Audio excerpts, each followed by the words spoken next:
Oliver Twist Chapter 29 has an introductory account of the inmates of the house, to which Oliver resorted. In a handsome room, though its furniture had rather the air of old-fashioned comfort than of modern elegance, there sat two ladies at a well-spread breakfast table. Mr. Giles, dressed with scrupulous care in a full suit of black, was in attendance upon them. He had taken his station some halfway between the sideboard and the breakfast table, and, with his body drawn up to its full height, his head thrown back, and inclined the merest trifle on one side, his left leg advanced, and his right hand thrust into his waistcoat, while his left hung down by his side, grasping a waiter, looked like one who labored under a very agreeable sense of his own merits and importance. Of the two ladies, one was well advanced in years, but the high-backed oaken chair in which she sat was not more upright than she.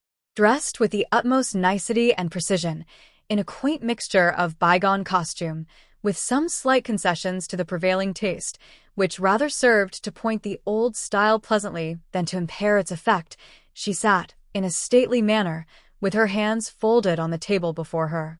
Her eyes, and age had dimmed but little of their brightness, were attentively upon her young companion. The younger lady was in the lovely bloom and springtime of womanhood, at that age, when, if ever angels be for God's good purposes enthroned in mortal forms, they may be, without impiety, supposed to abide in such as hers. She was not past 17, cast in so slight and exquisite a mold, so mild and gentle, so pure and beautiful, that earth seemed not her element, nor its rough creatures her fit companions. The very intelligence that shone in her deep blue eye and was stamped upon her noble head seemed scarcely of her age or of the world, and yet the changing expression of sweetness and good humor, the thousand lights that played about the face and left no shadow there, above all, the smile, the cheerful, happy smile, were made for home and fireside peace and happiness. She was busily engaged in the little offices of the table.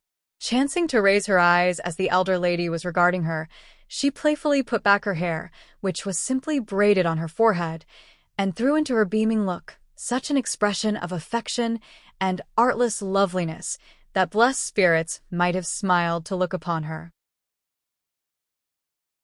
"And Brittles has been gone upwards of an hour, has he?" asked the old lady, after a pause. "An hour and 12 minutes, ma'am," replied Mr. Giles, referring to a silver watch, which he drew forth by a black ribbon.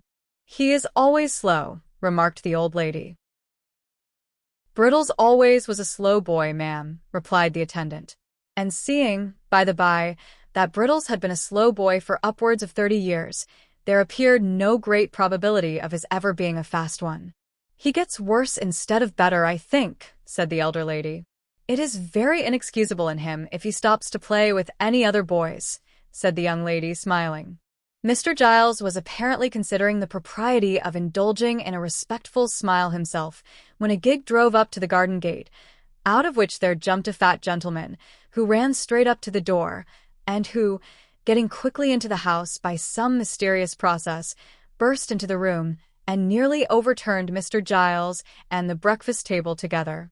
"I never heard of such a thing," exclaimed the fat gentleman. "My dear Mrs. Mayleye, bless my soul, in the silence of the night, too, I never heard of such a thing." With these expressions of condolence, the fat gentleman shook hands with both ladies, and drawing up a chair, inquired how they found themselves. "You ought to be dead, positively dead with the fright," said the fat gentleman. "Why didn't you send? Bless me, my man should have come in a minute, and so would I, and my assistant would have been delighted, or anybody, I'm sure, under such circumstances. Dear, dear, so unexpected. In the silence of the night, too." The doctor seemed especially troubled by the fact of the robbery having been unexpected and attempted in the night-time, as if it were the established custom of gentlemen in the housebreaking way to transact business at noon and to make an appointment, by post, a day or two previous. "And you, Miss Rose," said the doctor, turning to the young lady. "Oh, very much so, indeed," said Rose, interrupting him.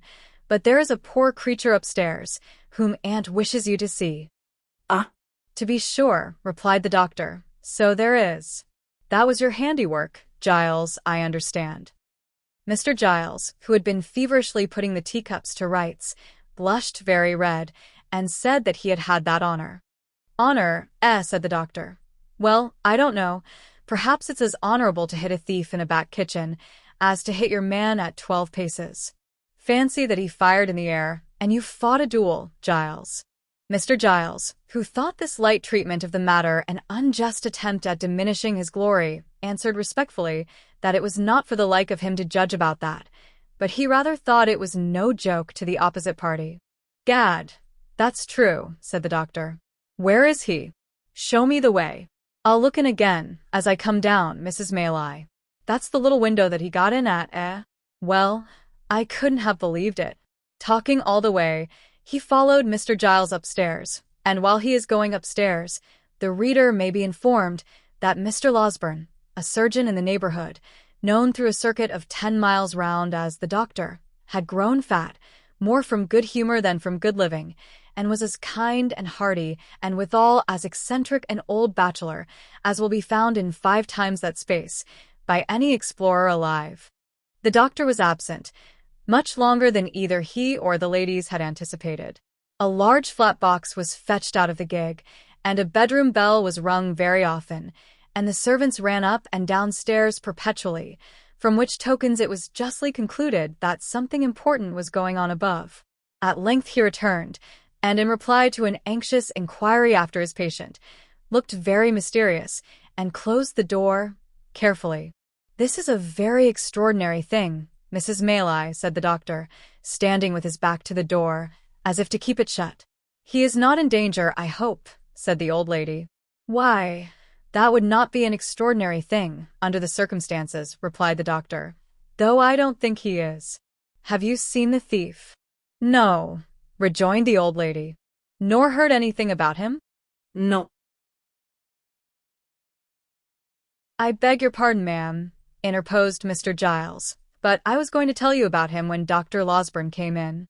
The fact was that Mr. Giles had not, at first, been able to bring his mind to the avowal that he had only shot a boy. Such commendations had been bestowed upon his bravery that he could not, for the life of him, help postponing the explanation for a few delicious minutes, during which he had flourished, in the very zenith of a brief reputation for undaunted courage. Rose wished to see the man, said Mrs. Mayleye, but I wouldn't hear of it. Humph, rejoined the doctor. There is nothing very alarming in his appearance. Have you any objection to see him in my presence? If it be necessary, replied the old lady, certainly not. Then I think it is necessary, said the doctor.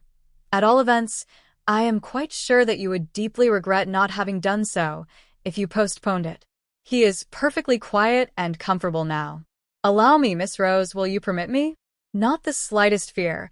I pledge you my honor. Like this.